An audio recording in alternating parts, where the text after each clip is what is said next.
where we will be learning Unix command. So today let's go ahead with a new command which is cp. Cp means copy. It will copy a file from one directory to other directory, or it will copy a group of files. So let's go ahead to our terminal and see how we can make use of this copy command. So this is a script which we will be using for once we are done with our hands-on. So let's see where we are first. We should always execute pwd command once we log into our terminal. So let me just go to the correct directory. Okay, so we have a couple of files over here and we have directories also. So if I want to make use of copy command, generally as the name suggests, copy. So what we will do, we will just trigger execute the command copy.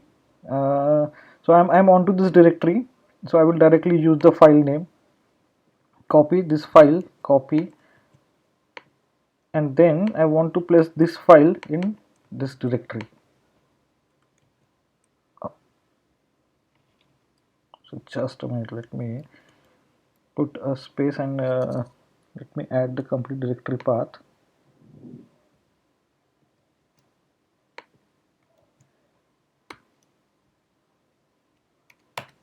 So I have copied this. Now if you observe, okay, I have just copied this one file, test1.txt.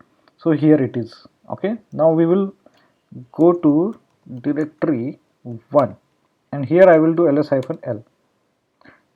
If you see the difference, previously I was onto this path, Unix command folder, where our directory as well as files both exist on the same path.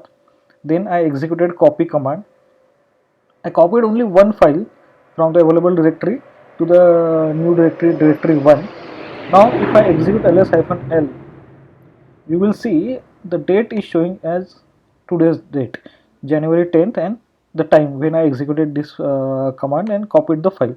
But test1 file was created on January 3rd at this time. So when I'm executing this test1, what's happening, it is just copying the file from the current directory, or let's say because I'm on that directory, so I just use this. If you are providing complete path from whatever directory you are copying file to your destination directory, when copy is done, it is coming up with this new time parameter. What if I want to retain this the same time? So what I will be doing, I will just, okay, let's do one thing. Rather than going back and executing copy command, let's execute copy command and copy this file test2.doc. So how I will do this, cp-p, I will use -p option, then I will copy the path where test2 file is available, and then I will say test, let me just see, test2.doc, and I am in this directory, directory 1. So I will copy over here. Okay, so I copied the file. Let's do ls-l. So now previously I was having test1, now I am having test2. If you see, because of using this -p option, I could retain the statistics of that file which were showing onto the previous directory. So this is how we will be using the copy command. Now of course I will again execute the same copy command with this different parameter and different directory. So I am onto the absolutely different, oh just a minute, I wanted to execute something else. So I want to copy all the files from Unix command to directory 2, but I know already that okay, on this directory there are subdirectories and directories files as well. So let's see what happens if I execute this one. Okay, so see, this has happened. It says it's a directory, cannot copy, it's a directory. But even if we have received, so at least this thing is clear that okay, just for sake of using something, we cannot just use asterisk right like this way. Now let's do one thing, go to the directory 2. Okay, I'm in cd dot dot and the directory 2. So I will go to directory 2 and I will execute ls-l. So yes, it has omitted the directory and it has copied all the files, if you see. And now it has, because of using -p option, it has retained the time parameter as well. If you see here and here, all those time parameter are showing as it is. Now let me just clear the screen. Let's move back to our script. So I have created a very simple script.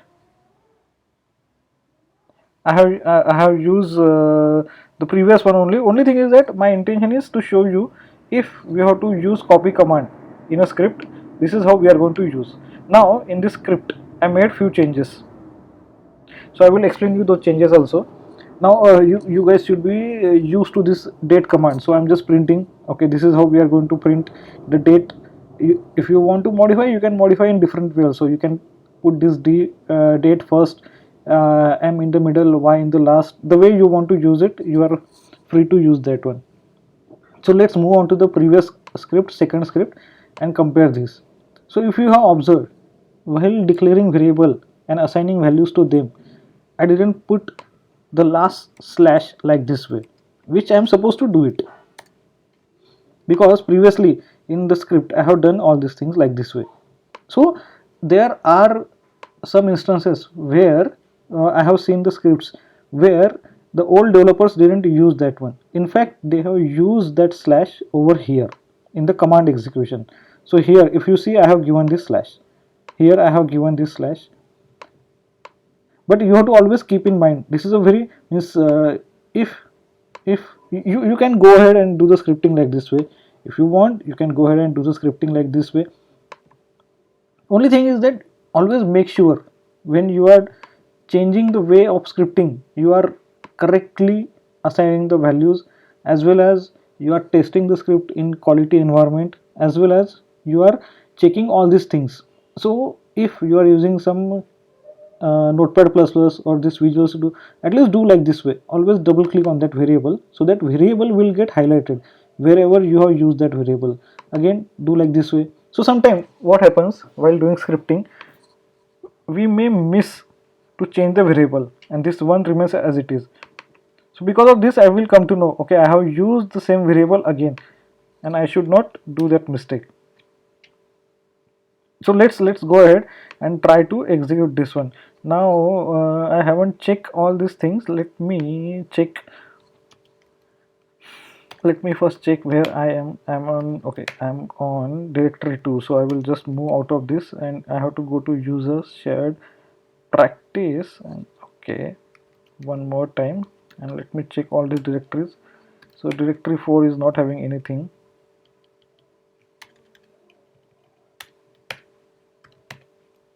Okay, directory 3 is also not having anything.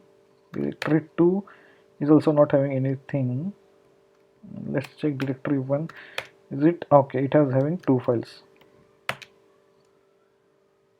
So I will move to the script directory and I will say that ls-l third script. So this is my script, third script copy.sh.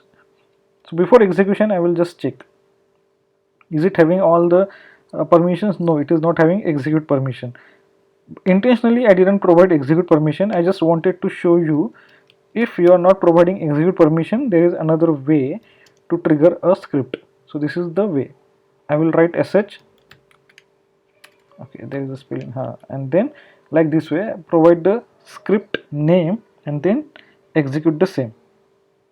So if you see, this message is appearing, today's date is 2023-01-10, which is correct.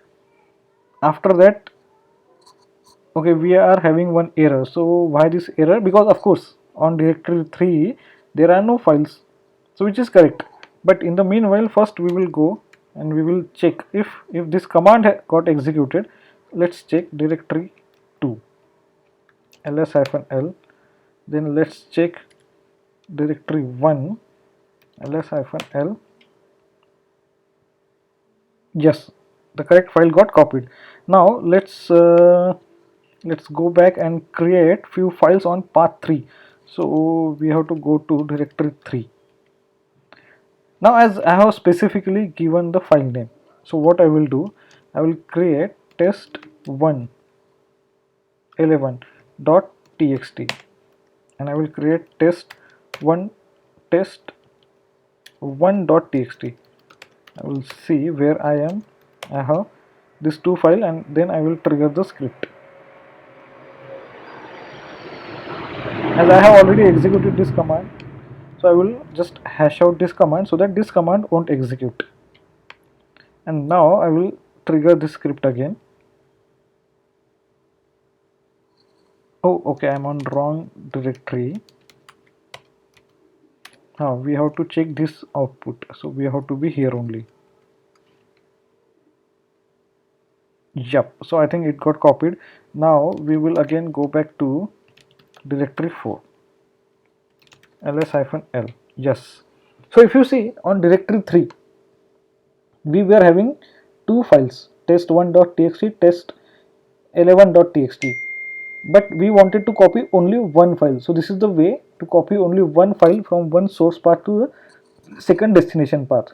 Now guys, this one is a very simple straightforward copy shell script.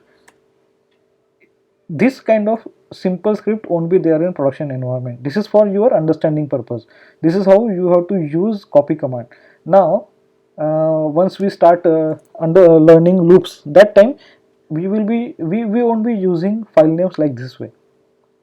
We will assign this file name to variables and then we will use it. This is for your understanding purpose. I hope you understood copy command, how to use copy command, how to make use of this -p option. If you don't use -p option, what will happen? It won't retain the statistics of the file. So these things, if you understood, well and good. These things will help you to resolve the issues in your production environment. What is the, if what you are not providing slash at the end of the values, but in other scripts you have provided, if you are not providing, how you have to use that slash while command execution in the script. These things you have to understand. Why I'm doing like this way, that okay, in for one of the script I have given slash, in another script I have not, because different developers use different technique to do the shell scripting. By knowing all these things, you will be able to read and understand the script. I hope you like this one. Thank you very much.